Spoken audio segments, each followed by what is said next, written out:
I used to be into urban exploration. Nothing extreme, just sneaking into abandoned places with a few friends to take pictures and get a thrill. It started in high school and carried over into my early 20s. Most of the places we visited were harmless: old factories, burned-out diners, forgotten houses in the woods. But there was one place that ended that hobby for me completely. About 8 years ago, a friend of mine named Josh found a post online about an old psychiatric hospital about 40 minutes from where we lived in upstate New York. The post said the hospital had been closed since the early 90s after multiple reports of abuse, and the whole property had been left to rot. There were a few grainy pictures that showed long hallways and peeling walls, and one photo of a rusted wheelchair in the middle of a room. It looked creepy, but also fascinating. Josh sent the post to our group chat and said we should go one weekend. At first, I wasn't really feeling it. Hospitals always felt different to me. There's a heaviness in the air, even when they're empty. But after a few days, I gave in. The idea of exploring a whole abandoned hospital was too tempting. We waited until a Saturday night in late August. It was me, Josh, and 2 other friends, Daniel and Liam. We packed flashlights, a few energy drinks, and a camera. The plan was to sneak in around 10, explore for an hour or 2, and get out before midnight. When we got there, we parked a few blocks away and walked the rest of the way through a dirt path that led into the woods. It was darker than I expected, and the closer we got, the quieter everything became. Even the crickets stopped. When the hospital came into view, it looked massive. 3 floors, long rows of windows, most of them broken or boarded up. The roof sagged in some places, and a huge metal sign on the front read, "St. August's Hospital for Mental Care." There was a tall fence surrounding the property, but part of it had already been cut open. We slipped through and crossed a patch of dead grass toward the main doors. One of them was hanging open, and the inside was pitch black. The first thing that hit me when we stepped inside was the smell. Old, damp air, mold, and dust thick enough to taste. Our flashlights caught the drifting particles in the air like snow. The floor was covered in broken glass, papers, and old hospital equipment. It felt wrong to be in there, like we were intruding on something that didn't want to be disturbed. We started moving through the hallways, staying close together. Every sound echoed: the crunch of glass, our breathing, the occasional creak of the building settling. We found an old reception desk, then a hallway with several patient rooms. Most of the doors were gone. Inside the rooms, there were rusted bed frames, peeling paint, and water-stained ceilings.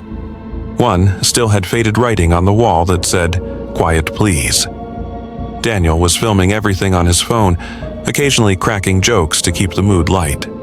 Josh was obsessed with getting to the upper floors, saying that's where the operating rooms and staff quarters were. We followed the old signs on the walls until we found a stairwell. That's when things started to feel off. The stairs were narrow and metal, and every step made a loud clang that echoed through the building.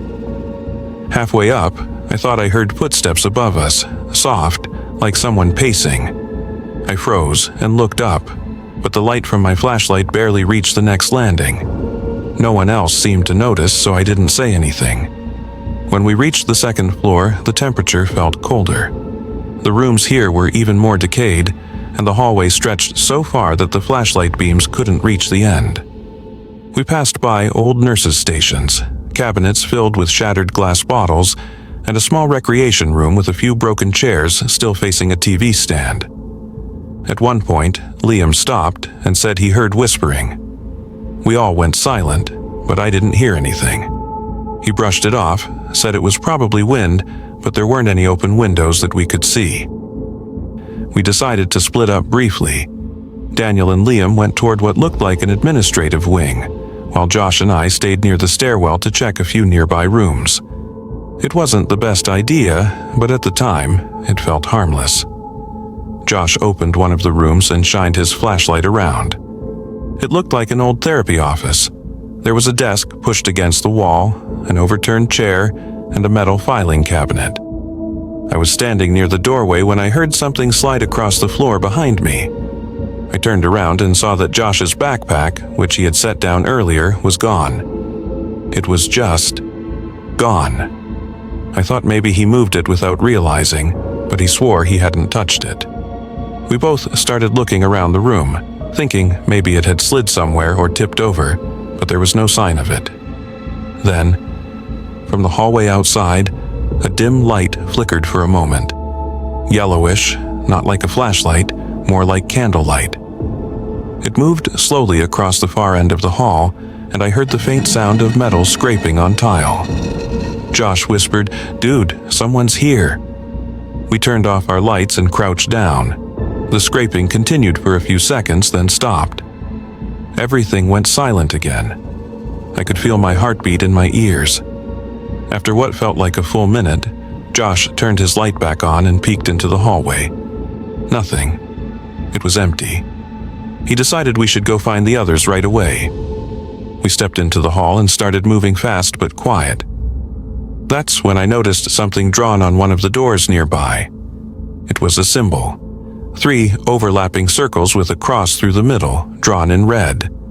It looked fresh. Underneath it, leaning against the wall, was Josh's missing backpack. He grabbed it immediately, but when he opened it, everything inside was gone. His flashlight, snacks, even the bottle of water, completely empty. He looked pale. I told him we needed to leave now. We called out for Daniel and Liam, but there was no answer. Just our voices echoing down the hallway. Then, somewhere ahead, we heard footsteps. Fast, deliberate, coming toward us. Josh yelled their names again, but there was no response. The footsteps grew louder. We ran. We turned a corner, sprinted down the hall, and nearly crashed into Daniel and Liam, who came running from the opposite direction, looking terrified. "Go, go, go!" Daniel shouted. We didn't ask questions. We just ran. The sound of footsteps behind us was getting closer, and I swear I could hear something dragging, like a chain. We burst through the front doors and didn't stop running until we were outside the fence, gasping for breath. When we finally calmed down, Daniel told us what they'd seen. They had gone down a hallway that ended in a heavy metal door with a small viewing window. It was chained shut from the outside. Daniel shined his light through the window and saw a large room with about half a dozen people standing in a circle. They weren't moving or speaking, just standing there, facing something in the middle of the room. He thought they were mannequins at first until one of them turned their head toward the light. That's when he saw eyes reflecting back at him. They took off running immediately. We drove home in complete silence that night. Nobody said a word until we dropped Josh off. He tried to make a joke about it, but his voice was shaking. A few weeks later, I saw a local news story online about a group of people arrested for trespassing at that same hospital. The article said they'd been using one of the wards for spiritual therapy gatherings. There weren't any photos or details, just that the police had found candles, markings on the walls, and a few personal belongings left behind. I never told anyone outside our group what happened that night, and we never went exploring again. Sometimes, though, I still think about that sound. The dragging metal, the flickering light, and that fresh red symbol on the door. Whoever those people were, they had been there recently, and if we'd stayed a few minutes longer, I don't think we would have made it out.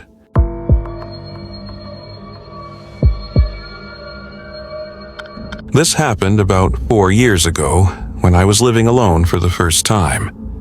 I had just moved into a small rental house on the outskirts of a quiet town in Colorado. The place wasn't anything special, just a one-story home tucked behind a few tall pine trees with a gravel driveway that curved off a long, empty road. It was peaceful, almost too peaceful sometimes. After spending years in a cramped apartment in the city, I figured the silence would be a relief, but it ended up feeling heavier than I expected. It was mid-January, one of those nights where the air feels thick and dry, and every sound outside seems to carry forever. I had gotten home late from work, around 9:30 or so. I remember because the clock on the microwave blinked 9:37 when I dropped my keys on the counter. I kicked off my boots, changed into sweatpants, and heated up some leftovers. The plan was simple: eat, maybe watch a bit of TV, then crash. A few minutes after I sat down, I got a text from my coworker Sam. He was checking in about a project we were finishing the next day, and I remember thinking how strange it was that I didn't have a single bar of reception unless I stood near the front door. So I got up, phone in hand, and that's when I heard it, the doorbell. At first, I thought I imagined it. I didn't know anyone in that area well enough for them to show up unannounced. But then it rang again, a short, sharp chime that echoed through the quiet house.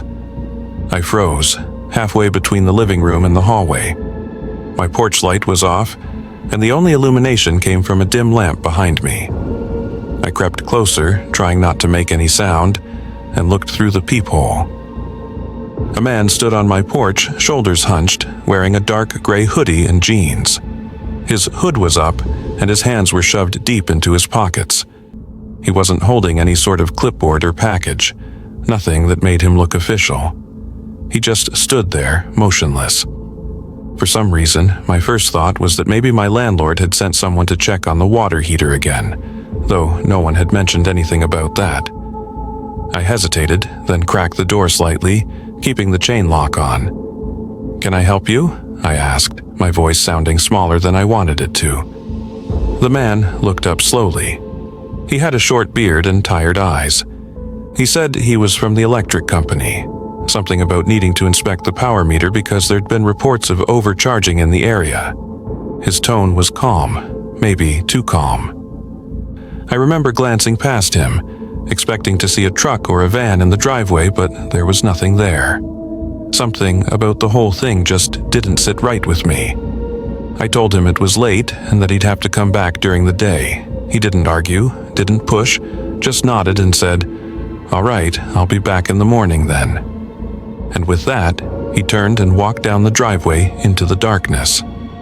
I watched until I couldn't see him anymore, then shut the door and locked it. At first, I tried to brush it off. Maybe he really was with the power company. Maybe it was all normal. But after a few minutes, my mind started racing. Why would a utility worker be doing house checks after 10 at night? And why on foot? The more I thought about it, the more it made sense to call the electric company directly, so I did. The woman who answered told me no one from their office was doing meter checks in my area, especially not at that hour. That was when the dread set in. Whoever that man was, he had just lied to my face. I hung up and called the local police department. They told me to stay inside, lock my doors, and call back if anything else happened. It wasn't urgent enough for an officer to come out immediately, which, looking back, still bothers me. I double-checked the locks, closed every curtain, and kept the lights off, just sitting in the dark with my heart pounding. After about half an hour, I started to calm down. I convinced myself it was over. Maybe he was just a scammer. Maybe he'd already moved on.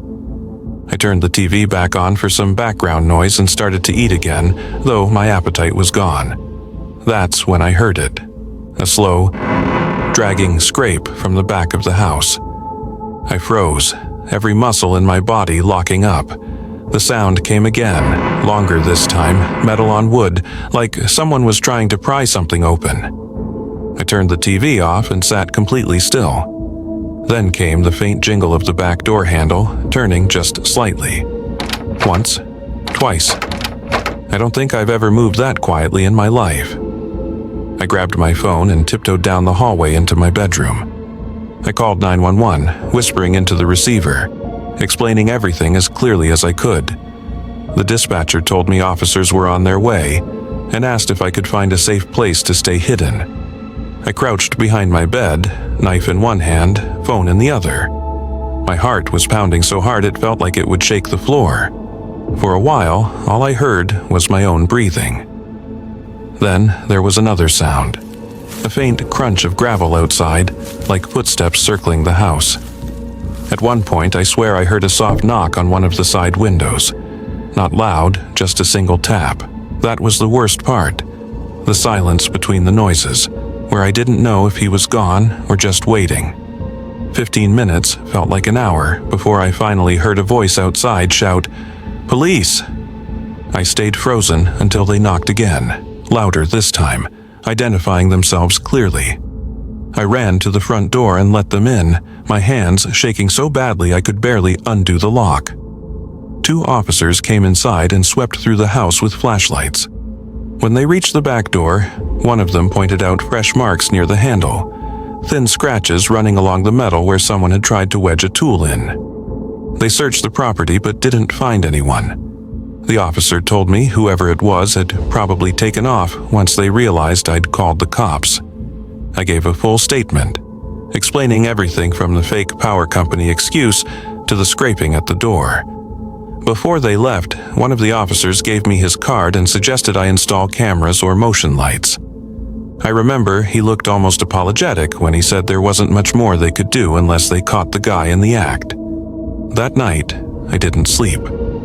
I sat on the couch with the lights on, knife still beside me, staring at the back door until the sky turned gray. The next day, I bought new locks, a security camera, and a heavier chain for the front door. It helped a little, but not much. A few nights later, I woke up around 2 a.m. to the sound of police sirens in the distance. I figured it was unrelated, stuff like that happens everywhere, but they got louder, closer. I looked out my window just in time to see 2 cruisers speed past my house with their lights flashing. I didn't think much of it at first, but about 20 minutes later, there was another knock at my door. This time, it was more controlled, and when I looked through the peephole, 2 uniformed officers stood there. I opened the door slowly, still half asleep, and one of them asked if I recognized someone they had just detained a few blocks away. He held up his phone, showing me a photo. The face on the screen made my stomach drop. It was the same man who had come to my door claiming to be from the power company. According to the officers, they'd caught him trying to break into another house in the same neighborhood.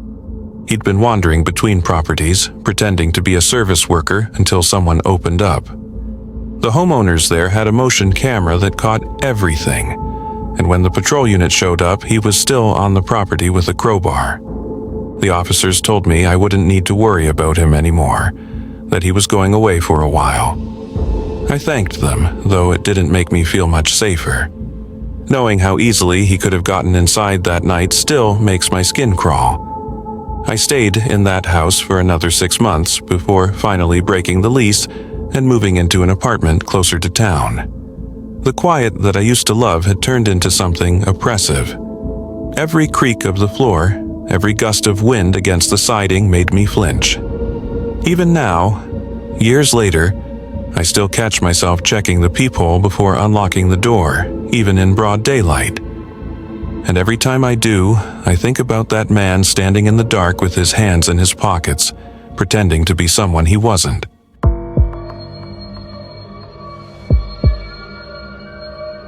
It happened 2 summers ago, back when I was still living downtown with my roommate, Marcus. We'd both just turned 25 and were working soul-sucking office jobs, trying to convince ourselves we were still having fun. Every Friday night was the same routine. Get home from work, grab dinner, then hit one of the bars a few blocks away. We weren't wild partiers or anything, but it was our one way to forget how gray the weekdays felt. That night, the air was thick and warm, the kind that sticks to your clothes and makes every breath feel heavier. The city was loud, the hum of traffic, laughter spilling from patios, the smell of grilled food mixing with car exhaust. It was just past 9 p.m. when we got to a place called The Hollow, one of those trendy bars with dim lights and walls covered in fake ivy. It wasn't packed yet, but the music was low and steady, the kind that makes conversation easy. We ordered around and found a small table near the back. Marcus was already scrolling through his phone, half looking for people we might know. I was just glad to be off my feet. About 20 minutes later, I noticed her. She was sitting alone at the bar, a drink in her hand, staring down at the counter like she was trying to solve a puzzle only she could see. Long brown hair, black dress, pale skin that seemed to catch the light just enough. She didn't look drunk, just distant. I don't usually approach strangers, but there was something about her that felt magnetic. I told Marcus I was going to grab another drink and made my way to the bar. She didn't look up when I sat down next to her. "Hey," I said, trying not to sound awkward. "You look like you're waiting for someone who's late." She smiled, but it was small and quick, like a reflex. "You could say that," she replied. Her voice was soft, almost flat, but not unfriendly. We talked for a while. She said her name was Lena. She'd just moved to the city for work. Something about graphic design. She was from a small town in Montana, trying to start over after a bad breakup. There was a quiet confidence about her, like she'd seen more than she let on. After a couple of drinks, Marcus came over and introduced himself, but she barely looked at him. Her focus stayed on me. Eventually, Marcus shrugged and said he was heading home early, leaving me with her. We kept talking for another hour, and time slipped by in that easy, effortless way it sometimes does when the world outside the bar doesn't seem to exist. Around midnight, the crowd started thinning, and the bartender was wiping down glasses, giving that subtle last call energy. That's when Lena leaned in and said, "I don't really want to go home yet, do you?" I hesitated. I'd been drinking, but not enough to lose my sense of judgment. "Not really," I said. She smiled again, faint but deliberate. "Then come with me. There's somewhere I want to show you." Every instinct in me said that was probably a bad idea, but something in her tone made it sound like a simple adventure, harmless curiosity. I paid the tab, and we walked out together. The air outside had cooled, and the streetlights painted everything in washed-out yellow. We walked for maybe 10 minutes through streets I didn't recognize. Narrower, quieter. She didn't say much, just hummed a tune I couldn't place. I tried to make small talk, but she kept glancing over her shoulder like she was listening for something. Finally, we stopped in front of an old brick building with boarded windows and a faded sign that read, "Clover Lounge." It looked abandoned. "Here?" I asked. She nodded. "It used to be open years ago. My dad brought me here once when I was little. He used to play music here before it closed." I looked at the door. It was chained shut, but one of the boards beside it had been pulled loose. She slipped through easily and motioned for me to follow. Inside, it smelled of dust and damp wood. The faint light from the street barely reached past the doorway, leaving most of the room in shadow. Broken tables, a collapsed stage, and old bar stools lay scattered across the floor. It was like walking into a place that had been forgotten by time. "You sure we're allowed to be in here?" I asked, half laughing. She didn't answer right away. She just walked toward the center of the room, her footsteps echoing. "You ever get the feeling you've been somewhere before?" she said quietly, "even though you know you haven't." I opened my mouth to respond, but something about her tone made the words die in my throat. She turned to face me, her expression unreadable in the dark. "I used to dream about this place," she said, "before I ever saw it." For a second, I thought she was joking, but there was no hint of a smile. The silence that followed was thick, heavy. I glanced toward the door, thinking maybe we should go, but then she asked, almost whispering, "Do you hear that?" At first, I didn't. Then, faintly, there was a sound, like a low hum, somewhere deep in the building. Not a machine, not traffic. More like a vibration, rhythmic and steady, pulsing just below the edge of hearing. "Probably the wind," I said, though my voice didn't sound convincing. She tilted her head slightly. "It's the same sound from my dreams," she murmured. That was the moment the air changed. I don't know how else to describe it. Just a sudden pressure, like the atmosphere itself got heavier. My skin prickled, and the hairs on my arms stood up. I turned toward the door, but something about the shadows near the stage caught my eye. It looked like someone was standing there. I froze. The shape was still, almost blending into the darkness, but there was definitely something there. Tall, motionless, impossible to make out. "Lena," I whispered, "we need to go." She didn't move. Her eyes were fixed on that same spot. Then, in a low voice, she said, "He's still here." That's when I panicked. I grabbed her arm and pulled her toward the door. She didn't resist, but her steps were slow, almost like she was in a trance. The second we stepped outside, I turned back, and the doorway was completely dark again. Whatever I thought I saw inside was gone. We didn't speak for the rest of the walk. When we reached the main street, I stopped under a streetlight and asked what she meant by, "He's still here." She blinked a few times as if waking from a dream. "Forget it," she said softly. "I shouldn't have brought you there." Then she walked away. No goodbye, no glance back. Just disappeared into the crowd of people leaving the late bars. I stood there for a long time before finally heading home. The next morning, I woke up with that uneasy feeling you get after a nightmare you can't quite remember. My phone buzzed with a message from Marcus. "Who was that girl you left with last night?" the bartender was asking. I told him her name was Lena and described her, but he texted back almost immediately. "No one by that name paid her tab. The bartender said you were drinking alone after I left." I stared at the message for a long time. I checked my receipt from the night before. It only had one drink listed. I could still picture her sitting there, talking, smiling. I could still hear her voice. That day, I walked back to where she'd taken me. I wasn't sure what I expected to find, maybe just to prove to myself that the place existed. But when I got there, the lot was empty. No brick building, no boarded windows, just a stretch of cracked concrete and weeds, like nothing had ever been there. I went to the city records later that week out of sheer curiosity. There had been a Clover Lounge, but it had burned down in 1998. The owner and his daughter had died in the fire. Her name was Elena. I still don't know what to believe. I've told myself it was just a trick of memory, maybe too much to drink, a coincidence of names.